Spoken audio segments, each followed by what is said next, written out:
Welcome to MeTV's latest show, The Candidates. We are here to question the candidates contesting for the local council elections this year on various matters and concerns regarding the neighborhood. MeTV's honest intention is to provide a platform for all those candidates, and you, the audience, can listen to their plans and strategies set out to improve your neighborhood. This way, you can cast an informed vote. MeTV is your voice. And to officially kickstart our first ever show, we have Mr. Preet Singh for ChaffeyWard from Wyndham City joining us today. He is here to answer all those questions that truly matter.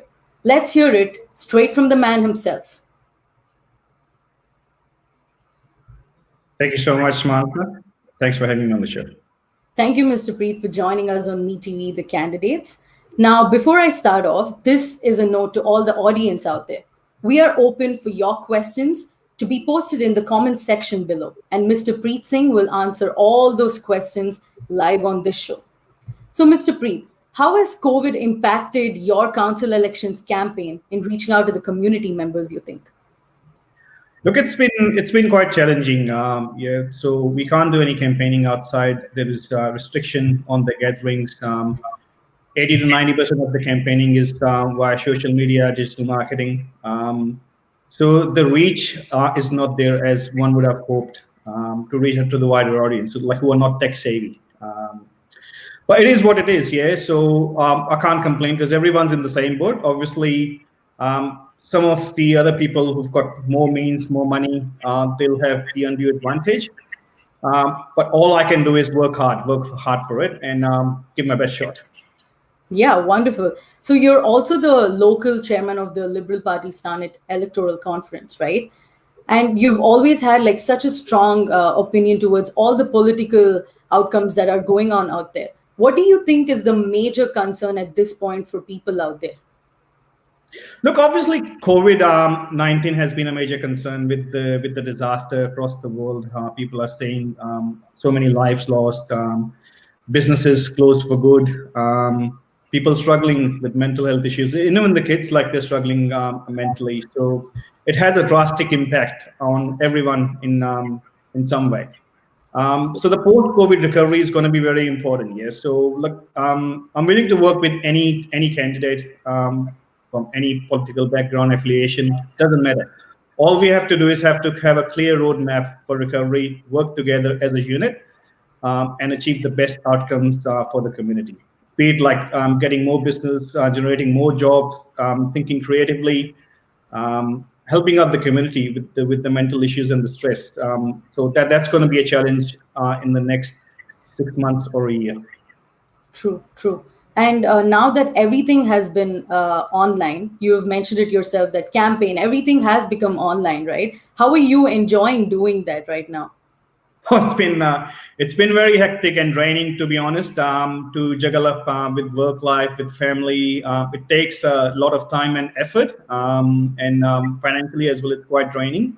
Can't hold any public gatherings as such, but look, I'm enjoying it. I'm running my own campaign. I do have support from a colleague of mine, Andrew Ellsbury, who's my campaign manager.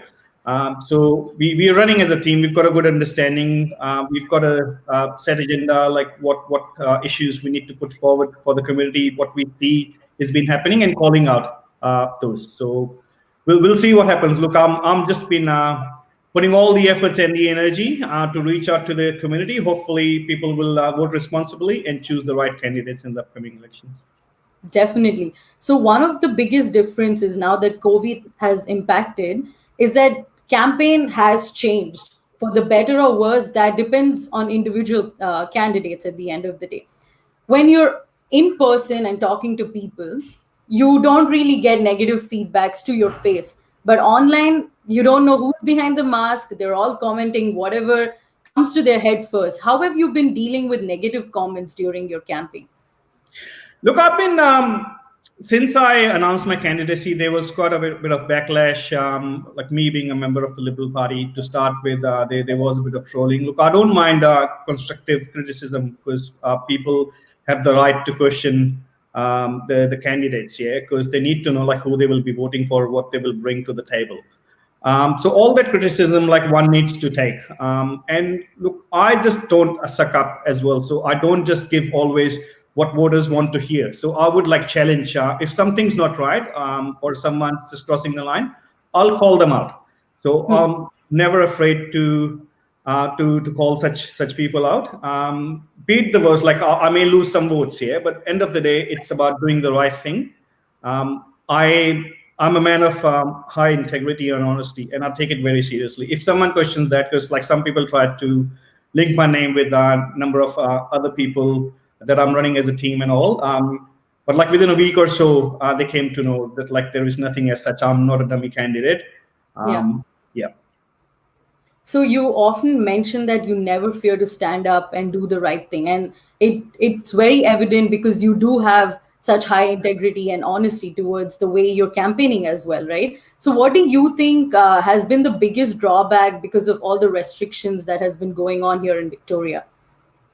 Look, as I said, look, the reach to the wider audience, yeah, people who are financially more sound, they can spend more money on digital marketing, like Google marketing or Facebook ads and stuff, or they can do handouts, flyers, and all. People like myself, look, I've got a regular job. I'm just a regular guy. My wife runs a small business as well.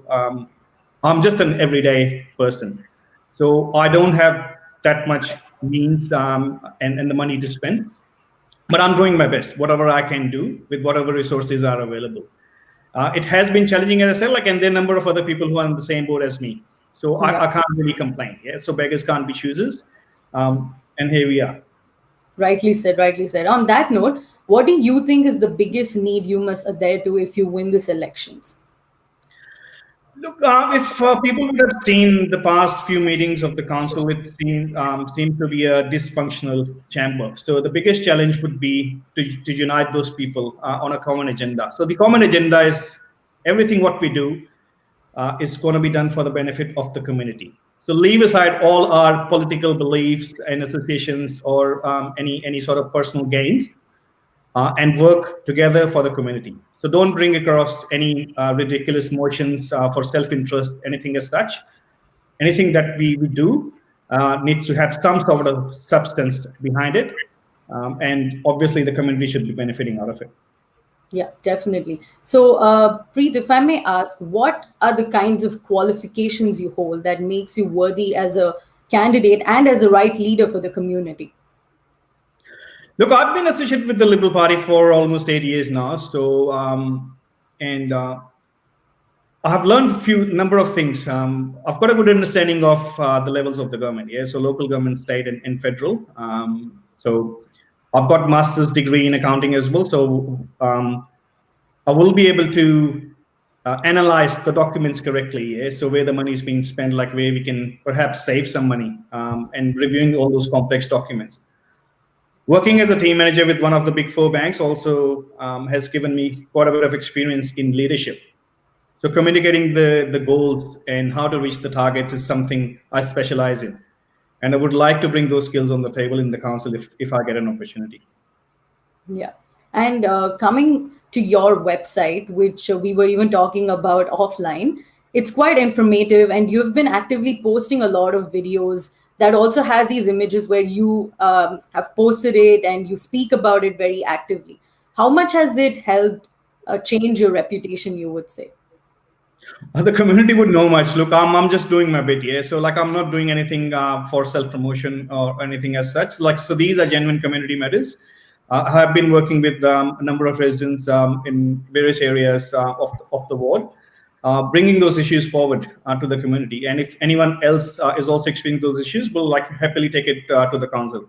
But let me tell you, like I'm not council's not a big fan of me. Like I've been a pain to them, but it's for the right reasons. Yeah. So to get the things done for the community at the end of the day. Yeah. Yeah, so I'm just not doing the videos for the sake of doing it. So like I've done recently, I did the videos on vandalism and illegal dumping, which is a curse on the society. Yeah? So like it's ongoing. It's ongoing for quite a number of years. We need to stop such sort of behavior, and we can't achieve the goals unless we come together as a community. So I happened to watch the video about the illegal dumping as well. So if you were to win this local council elections. How do you think you can combat this illegal dumping problem? But by putting CCTV cameras and regular control patrols in the area, it's going to deter the people to an extent. However, you cannot just stop it because you need to go through the root cause, like what's prompting the illegal dumping. I've spoken to a number of residents. I did a survey as well online. One of the major factors was the high tip fees. So when you go to a tip, like if you have to dump something, it's about $65 to $70 per visit. And also, like the tip is not easily accessible. It's far away, like it's at the very end of Wyndham.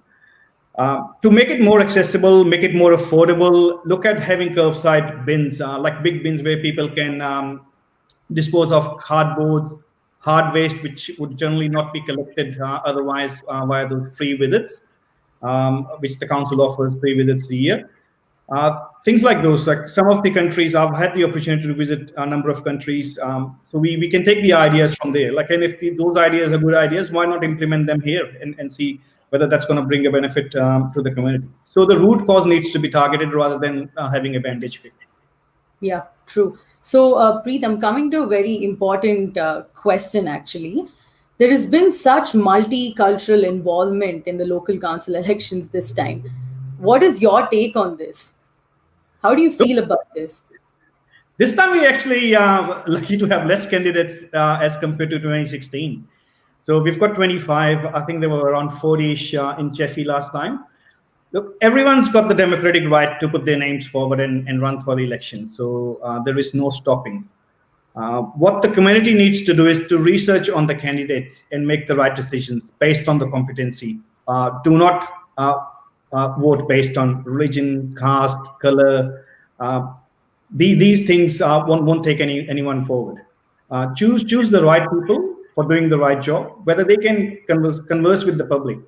How many candidates have actually participated in the public forums, answer the questions of the constituents? Can they do the job? Can they run the motions? Can they bring the issues forward and debate them in the council?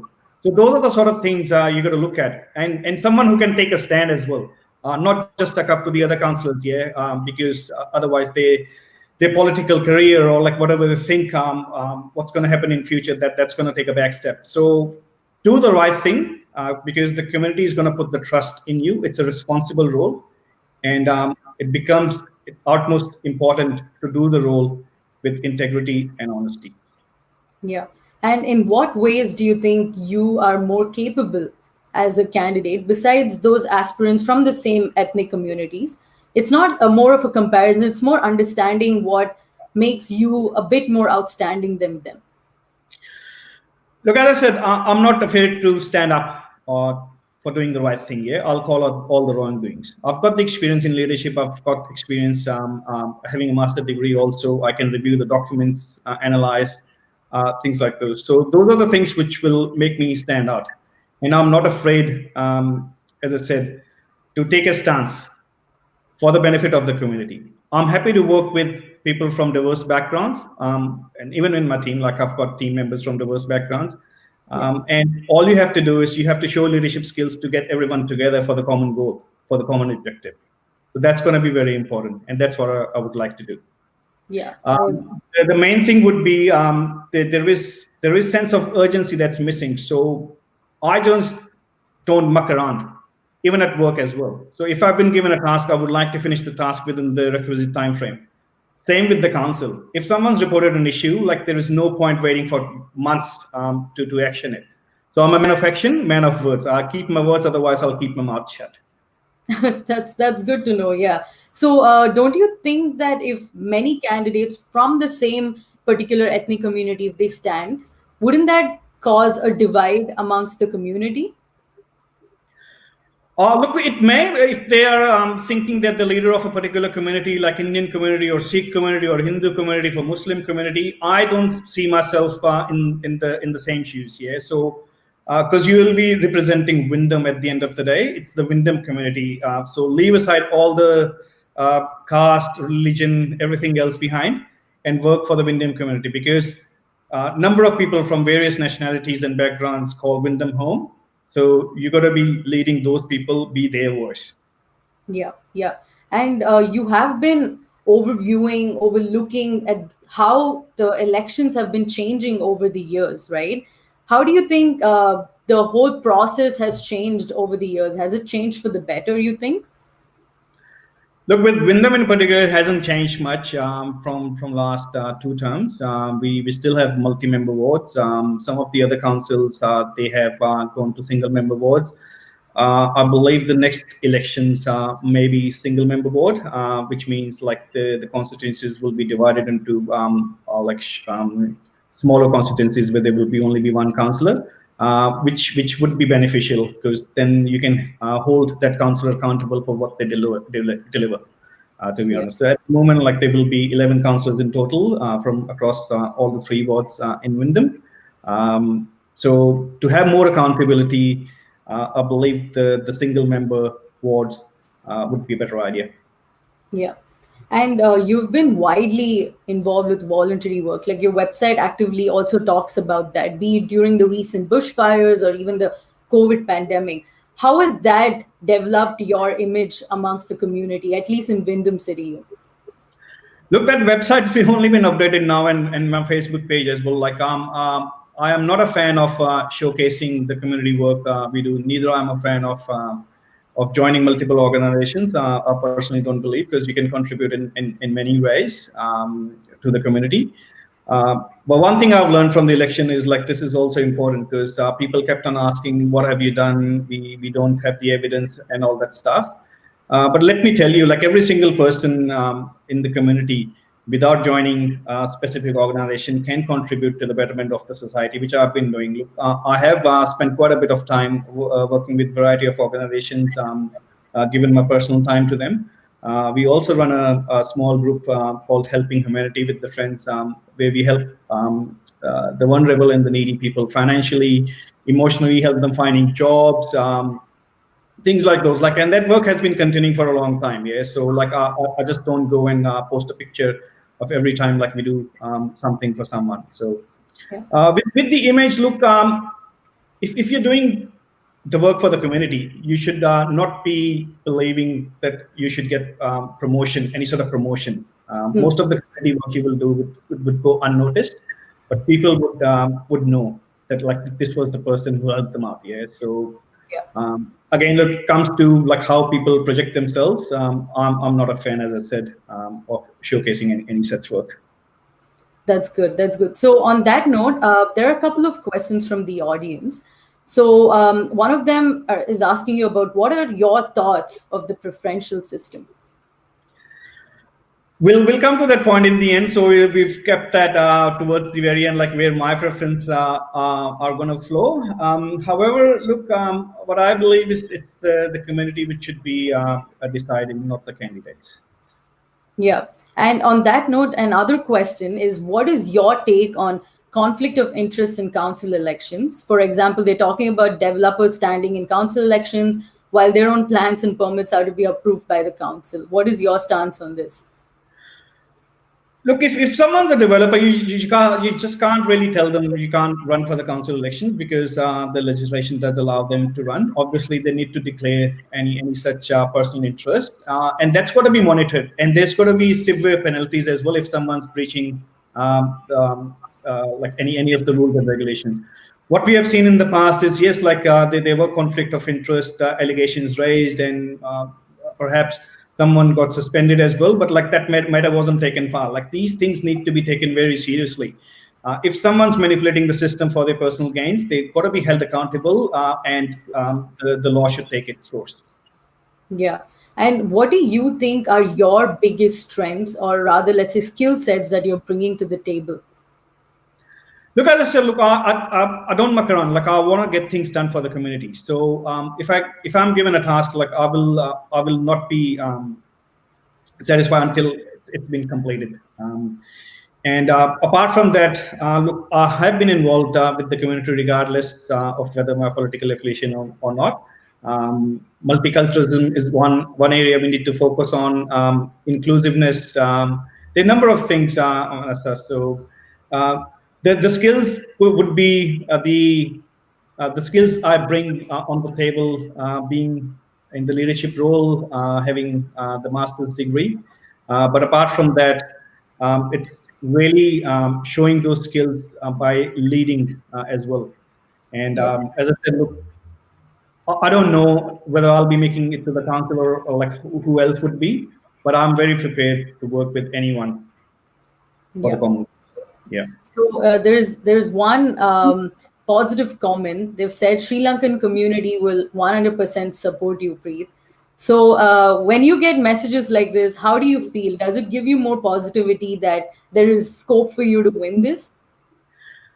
Look, it's not always about winning and losing. Yes, so like these sort of messages and the positiveness gives a sigh of relief, because what majority of the candidates are doing is they're spending their own personal time, their family time, devoting the time to do community work or to do campaigning as well. But when you receive these sort of positive messages, then you believe that, like, yes, you have done something for the community, you made a difference somewhere. So it's really positive, and I hope, like, not only the Sri Lankan community, the Wyndham community supports me and get me elected. Yeah. And Preet, the Wyndham community itself comprises of so many different ethnic groups, right? How are you reaching out to everybody and adhering to everybody's needs? Is there a certain way you do it? How do you understand what they are actually looking for in a candidate? Look, I don't really distinguish them based on, again, on caste or religion or what backgrounds they come for. Like, if someone's got an issue and it's a genuine issue which needs attention, I will always put my hand up to take it forward for them. I've worked with, like, various people from various backgrounds. There are some communities who need a place where they can have their gatherings and or funding, things like those. Some of the youth have got an issue as well. They would like more education programs. Jobs would help, things like those. So look, I can't really say that. I won't go into the detail that to distinguish between the different communities, because, like, for me, it's only a Wyndham community, and that's a one big community having people of various different backgrounds. And another question from the audience is, what areas do you think the council is currently spreading less time and needs to be more improved? Look, the number of things. Being a resident of Wyndham for over 10 years now, I've experienced a number of issues. One of the issue, if someone visits Wyndham, they can straight away pick up is that there is no urgency to deliver the critical infrastructure. Yeah, so majority of the roads are dig up. All these estates are coming up, like, they become concrete jungles. Developers are promising a world, delivering very little. Yeah. Things like those. So all these things, infrastructure is very critical to any place. So these projects should be delivered before, like, people move into these new places. So that's one thing. And top of my agenda is to audit the services, because people would think the council is only 3 hours, roads, rubbish, and rates. Yeah, but Wyndham Council has over 160 plus services they deliver. Where the money is being spent on, like, whether we are getting the benefit, whether the community is getting the benefit out of those services or not. So my priority would be to make sure every single cent spent of the ratepayers is getting value for their money. So I would like to conduct an audit, obviously, if the other councillors agree to it, of those services, to see where the money could be better spent on, especially given the COVID environment, like some of the projects which may not need that amount of funding. How can we help the vulnerable, the needy first, and the businesses who are suffering? Yeah. Now that you did mention COVID, it brings me to another important thing. After COVID did impact and the lockdown situation, mostly like international students have been affected, be it losing their jobs or not being able to seek the right kind of education because they can't really go to the university anymore. Do you have any specific plan to improve the situation for students per se? Look, I really feel for the students, because when I came to Australia, I was a student as well. I can pretty much step into the issues and think, like, what the struggles they go through during the time of study. Number of students contacted us as well regarding the jobs, that they have lost the job, like, they can't pay the fees. As an individual, I can only do so much to help them financially, or, like, help them getting a job. It's very tough. It's very tough. So Wyndham's got one of the highest unemployment rate in the whole of Australia. You can see that, like, with number of people on JobKeeper and job seekers as well. So it's going to be very challenging. the government did bring in some steps. The universities were offering some sort of relief with the fees as well, that you can pay it in installments.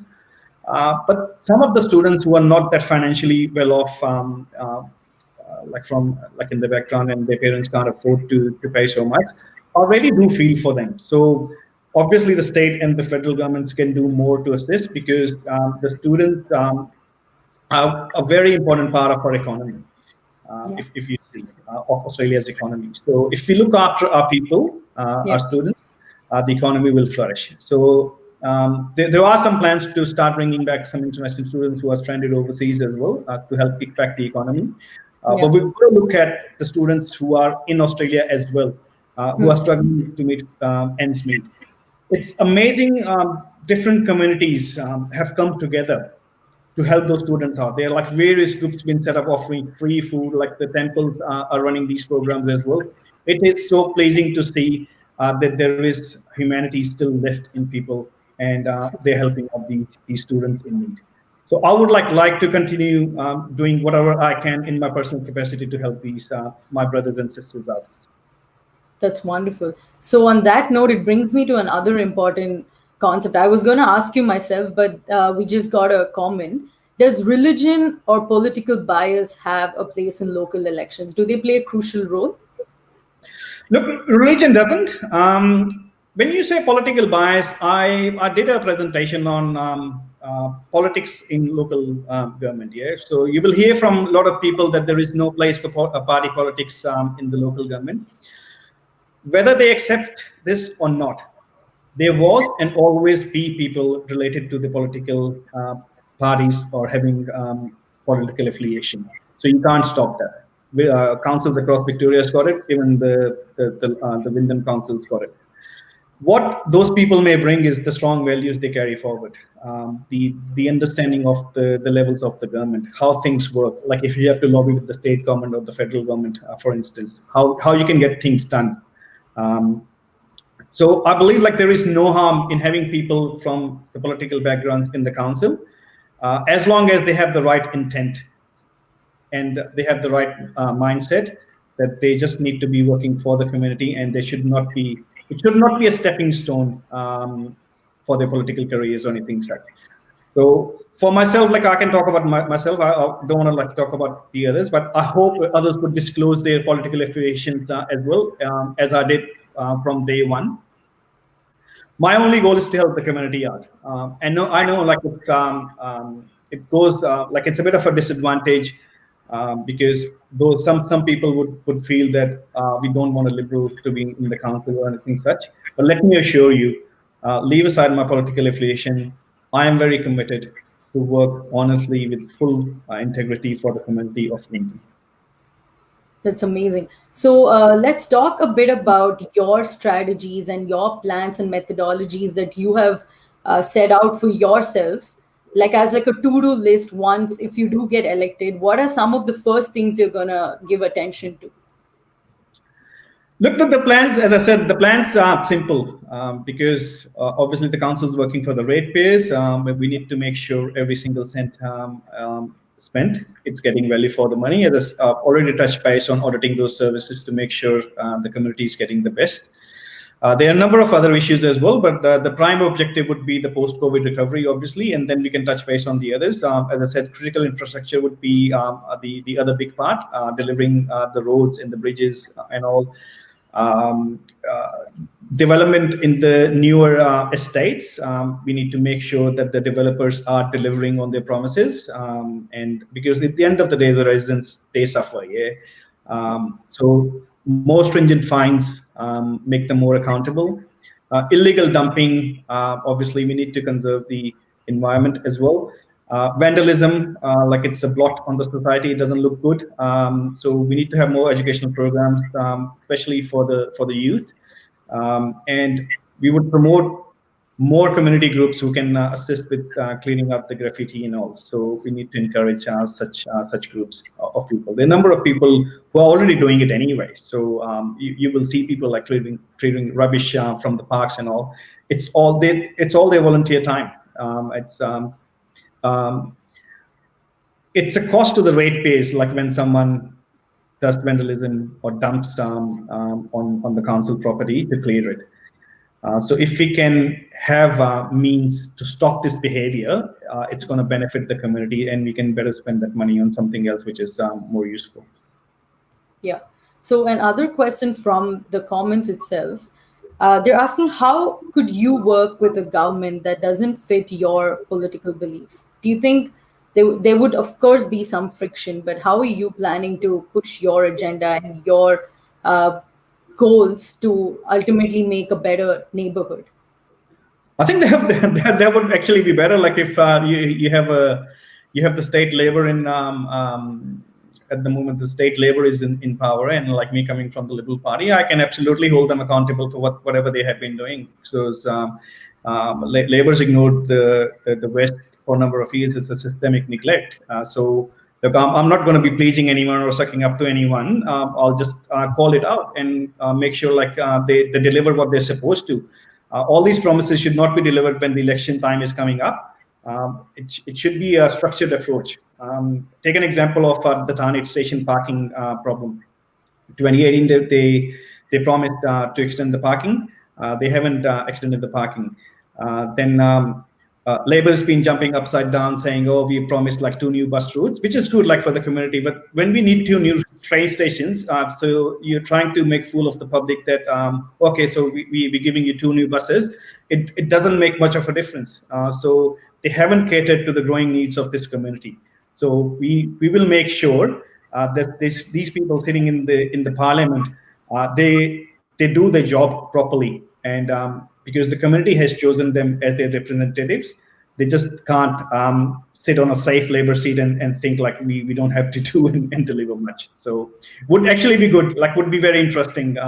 Yeah, if someone like me or another Liberal or someone else makes it to the parliament. Oh, sorry, not to the parliament, to the council. Yeah. So now that you did mention, do you have any idea that eventually you want to see yourself in the parliament? Have you considered that? Have you thought of it? No such intention at the moment. The only goal is focused on the council at the moment. If I do get chosen, I'll do my term. Like there is no personal gain in that. Because at the end of the day, like I take it as a responsible job. It is for the community's benefit. Yeah. And if someone's using it as a stepping stone, then look, the people are very smart. They will know Yeah. where the person's heading to, what their intentions are. So no such intention of running for the federal or the state at this stage. Yeah. I don't know like what future holds, but at the moment I'm very focused on just the council role. Yeah. So, Preet, when you had initially come to Wyndham, that was 10 years ago, if I'm not wrong. Yeah, look, I lived in Altona for about 5 years, so 15 years altogether in the 15. Western Virginia. Okay. So now that you are an active member in the local council elections, when you did think of it, how hard was it for you to make connections, meet the right kind of people? Could you really make that immediately, or did it take like a long time for you to achieve that? Look, when I moved, the population wasn't that large. Yeah, so now we've got a quarter of a million people residing in Wyndham. So that obviously presents opportunities and challenges at the same time as well. I have always been able to establish a good rapport with anyone I meet from like any background it may be. So I've always made friends, connections, be it political, non-political in the community as well. So yes, it's taken taken some time, but yeah, look, people have known me as a person, and people who know me closely, they know what sort of person I am, and it is quite gives a sense of satisfaction, like when people contact you and they show the trust in you that like that this person may be able to help me. So that's the good thing. Then you realize like you have actually achieved something within the community. Yeah, true. So, Preet, what do you think has been the representation of women within the elections this time? Do you think has it improved from back in the days, or is it still at the improving stage? I believe it should be balanced. If you see the current, like the previous council, there were very few women councillors as compared to the male councillors. The more balance we have, the gender balance we have, the more political balance we have, it is going to benefit the community at the end of the day. So this time around, there are quite a few women candidates as well. My best wishes to them. Hopefully, some of them get selected for this role, because I'm not saying that like the males won't be able to understand the problems women in our society go through, but like a women would more understand the problem like in a better way if they make it to the council, because there's a lot of issues in our society like domestic violence. Majority of the time, the women are at the receiving end. So would be good to have more women councillors. Yeah. So this brings me to a few more questions from the comments. I think you're quite popular. So they're asking, what are your views on stacking wards with dummy candidates? Look, the preferential voting system, some people would manipulate that system. Yeah, it's unfortunate, but like it's the most democratic system as well. Unlike if you compare it to some of the other countries, how they run their elections. You can't help the fact, but all you can do is being a voter. If I'm voting for someone, I'll just not be wasting my vote like doing donkey voting. Like donkey voting is when people just number randomly, like from top to bottom, from bottom to top. Because once you number all the boxes, like it's counted as a formal vote. So also you need to make sure who that candidate is preferencing as well.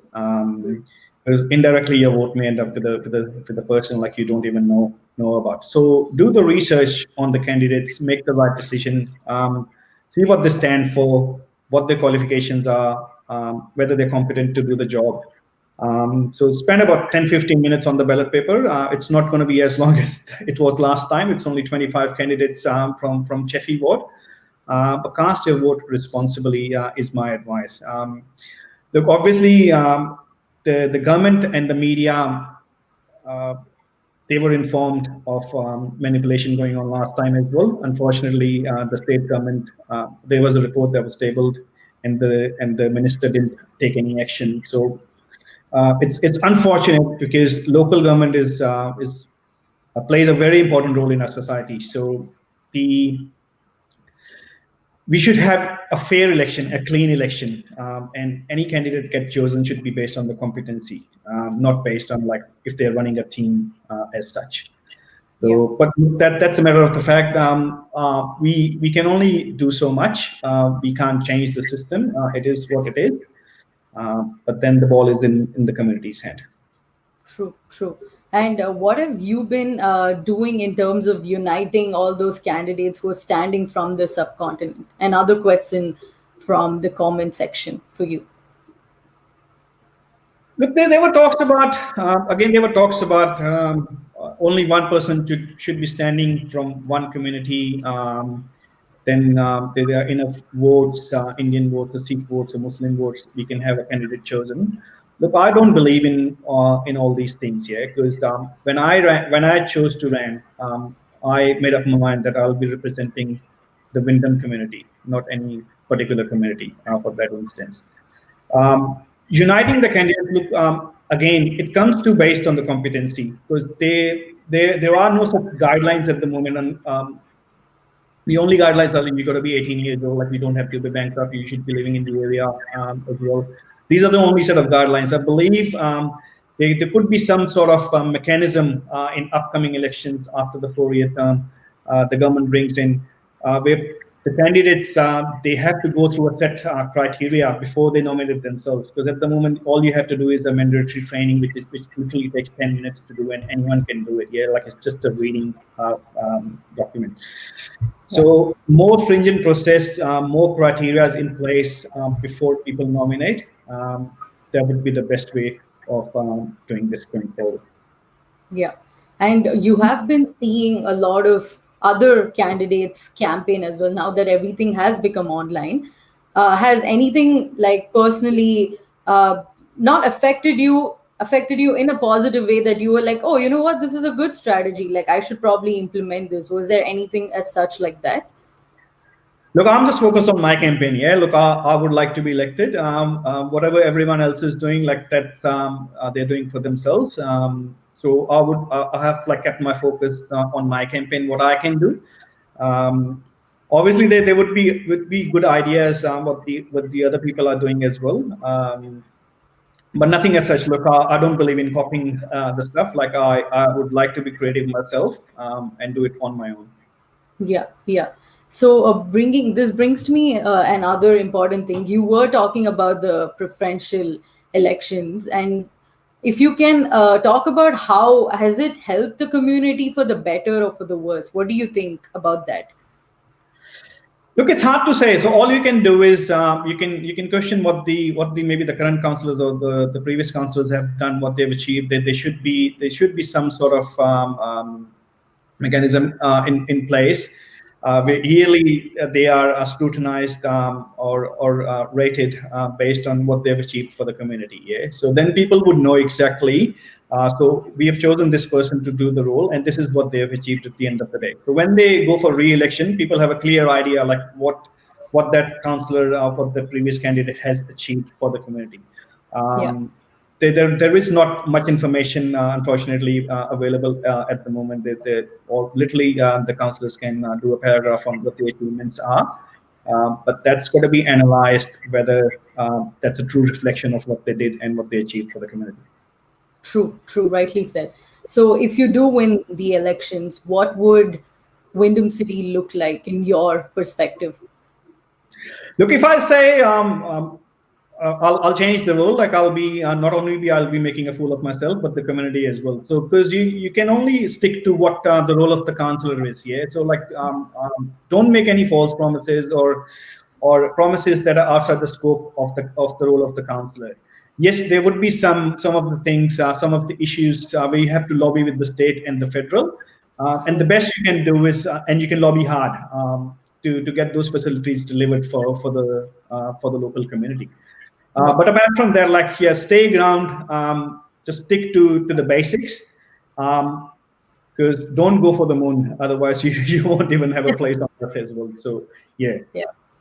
So, Preet, you've been like any local family, doing your own things. You have a kid and all those, like a local person, and now suddenly you're looked at as this political figure. How did the transformation occur to you? Was the road pretty hard, or did you easily adapt to it? Look, I'm the same person I was a number of years ago. So people who know me well, look, the name fame doesn't really matter, because at the end of the day, you're working for the community's benefit. And if you're doing it for namesake, then you shouldn't be doing this, to be honest. So community work, as I said, is a privilege to do, and to do something like to make a change in someone's life.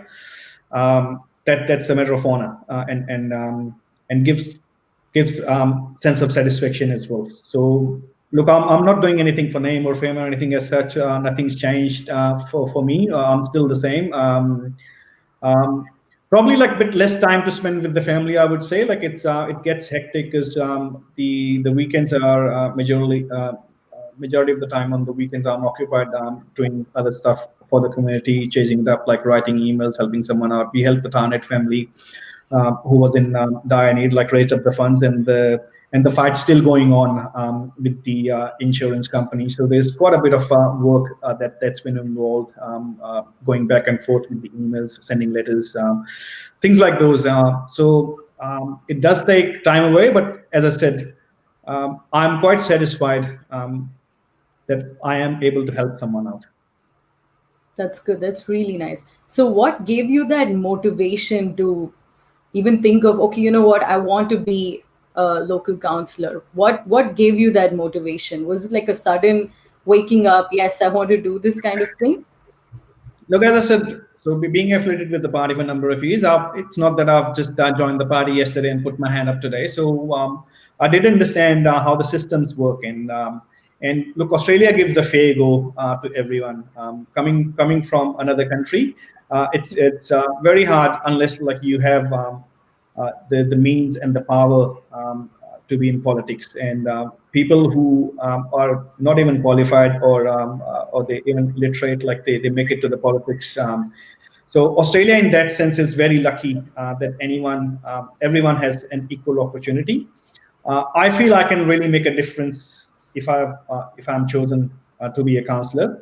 Yeah. And if I didn't have like that trust on myself, I wouldn't have put my hand up, to be honest. So I can do the job, and regardless of like what the results are, I will continue doing this work. So that's my commitment to the community.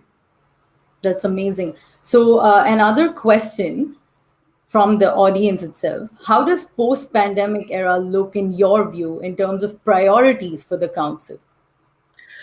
Look, as I said, it's a very challenging time, Manasa. So we need to revive the economy, yeah. So and we Yes. need to look after the people who are having those mental health issues as well. People staying in isolation for such a long time, it has had drastic impact. Yeah. I did some videos as well. So reviving, for example, reviving the hospitality industry. We can look at like setting up food stalls where the park is obviously maintaining social distancing and maintaining the safety standards, utilizing the footpaths or the roads as well. Uh, Promoting home-based businesses, because one thing that COVID has taught us is to do things differently. Why not just take it forward from here? If Yeah. people can operate their businesses, do their jobs from home, why not continue doing that? Because doing that, they can stay longer with their family, look after their kids as well.